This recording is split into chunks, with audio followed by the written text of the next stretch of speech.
Today, we are going to be talking about OnlyFans.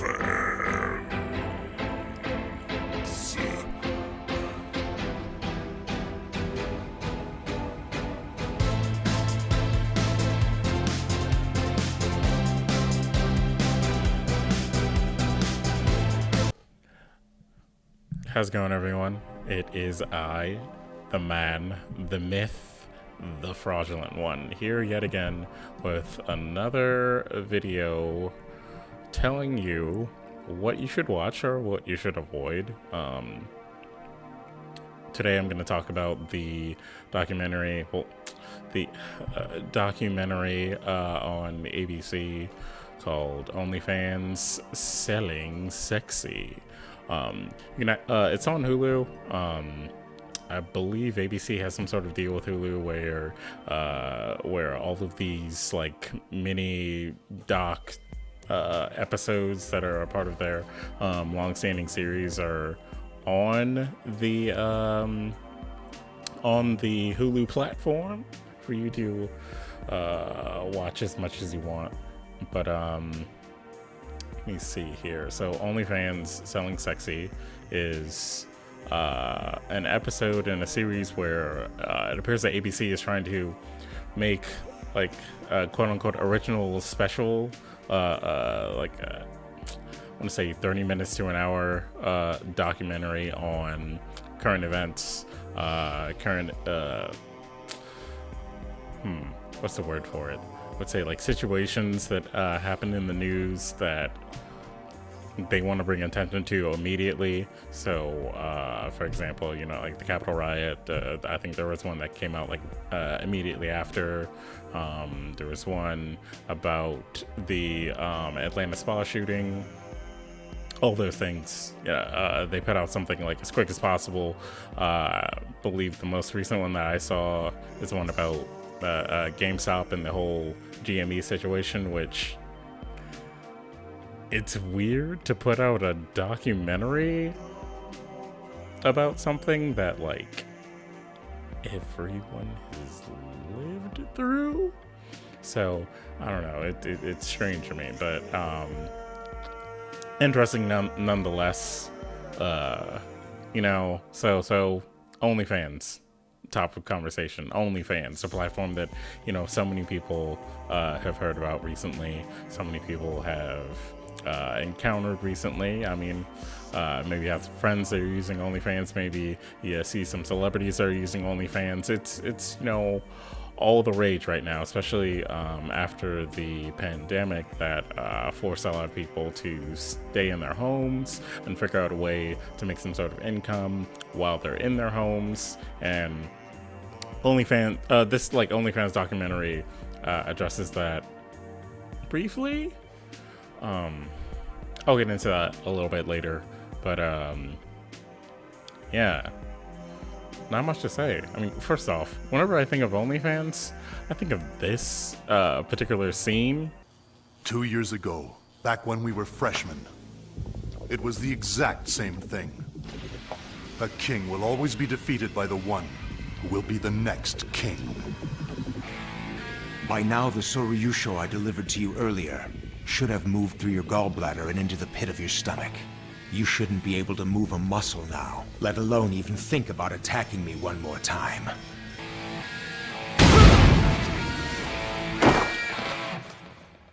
Where are you getting all this chi from, freshman?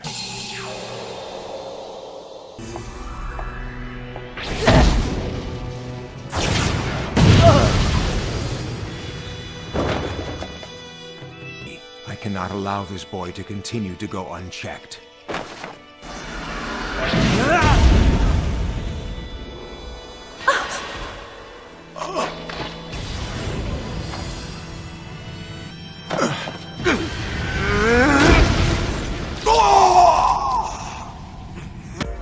Alright, it just always pops up in my head. But OnlyFans is all over the place. And this OnlyFans doc is like, it's like a documentary on OnlyFans for people who have not heard anything about it somehow they've avoided hearing anything about OnlyFans, anything about the progression in sex work, the platforms that people are using to sell themselves now, all of that stuff. I will say I am disappointed that they didn't bring up a very, very specific event that happened with the platform recently that caused it to become more popular. They do mention that Bella Thorne used the platform. They mentioned that she used it to research a role, and they explained the controversy behind this role. They talked about how that had an impact on the platform and its popularity overall, but they didn't really talk about how she changed a certain structure of the OnlyFans platform. So that was pretty disappointing to see that they didn't go into that. But maybe there's some complicated reasons as to why they just didn't want to tackle that aspect of it. But the documentary focuses on 3 creators: Tyson Daly, Winter Mosley, and Kirsten Vaughn. Kirsten Vaughn, I think out of the 3, is the most known recently, because she had like a very controversial situation involving her OnlyFans profile account. But luckily the documentary goes into detail on what happened there, why she started using it, why she continues to use it, and her life going forward, which is nice. If you don't know anything about the situation that happened, if you do know briefly about the situation that happened and want to know how that panned out, or if you know everything about the situation and you just want to see some behind the scenes rationale directly from her on how it all came to be. So that is interesting.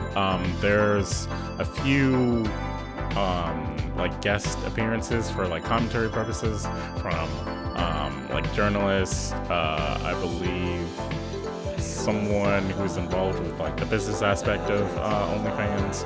They couldn't get any comments from the creator, but they got comments from comedians Nikki Glaser and Donna Rollins. I am a huge fan of Nikki Glaser, so that was interesting to see her perspective on things. Donna Rollins talks about how he, I believe he has a podcast that he uses through OnlyFans now. So that's interesting. And he talks about how it's a platform that people believed to be only about sex work, selling, nudes, lewds, selling adult content. But the OnlyFans doesn't specifically say this is only for that content. So in a similar way to how Patreon is being used, maybe the reverse of Patreon, where Patreon was a platform that was used for artists to promote their artwork or get some sort of funding from their fans to create more artwork, and then it became a platform that sex workers were using to sell nudes, sell lewds, sell content. I believe cosplayers also used it for a similar venture, and then OnlyFans did the opposite, where it started off with being a platform for those same people to sell that same kind of content, and then celebrities started using it to just sell exclusive content of their own, I don't know, interviews, Q&As, podcasts, all that stuff. And now it's evolving into a platform that is allowing more people to be involved, to do whatever they want. And the documentary does a good job of focusing on that. So if you're like genuinely interested in that, I'd recommend, going with this documentary, because it tells you all of the like surface stuff about OnlyFans that you need to know before doing like a crazy like rabbit hole into other stuff, which is interesting. For me, I was bored a lot of the time, but that's just because it was a lot of stuff that I already knew, so it wasn't really like giving me anything new besides hearing the stories of Tyson Daly and Winter Mosley. Briefly with that, Tyson Daly he's a male model who I believe might have done just like solo modeling, or he may have done like some adult content with other people, and he wanted to further his modeling career by making an OnlyFans and selling his content the way that he wanted to, without any sort of like studio or producer or whatever like intervening, which was interesting. And Winter Mosley was someone who I believe she had no background in adult content at all, and she started this as like a personal project to sell her own content. I think also it had like a body positivity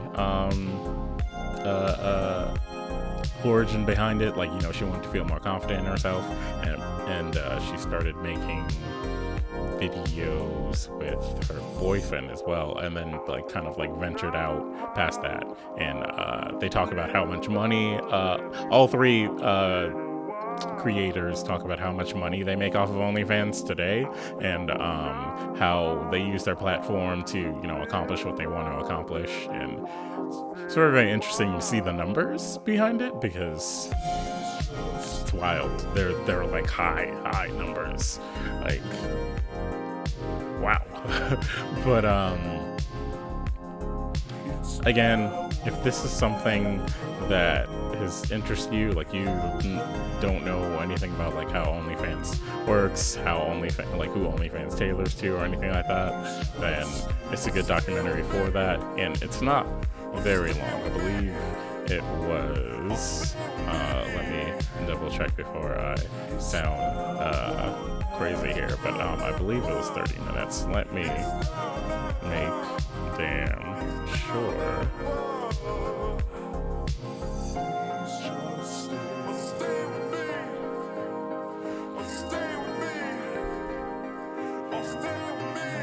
Yeah, it's a very like short documentary. It's about like 45 minutes, so it's worth the watch. To me, it wasn't. So like, if you already know the story of OnlyFans, you already know how the platform works, then it's not worth watching. But if you don't, and you want to know like the numbers, you want to know like concrete like facts about like how did this platform come to be, and why is it so popular, why is it raising in popularity, then it's good. It's worth watching it, so check it out. And once again, don't forget to like, comment, and subscribe. Follow me on all platforms that you engage in. I am always here to discuss whatever. I'm always here to take requests. So yeah, let me know what's up. And thanks for watching. Have a good one and take care of yourselves.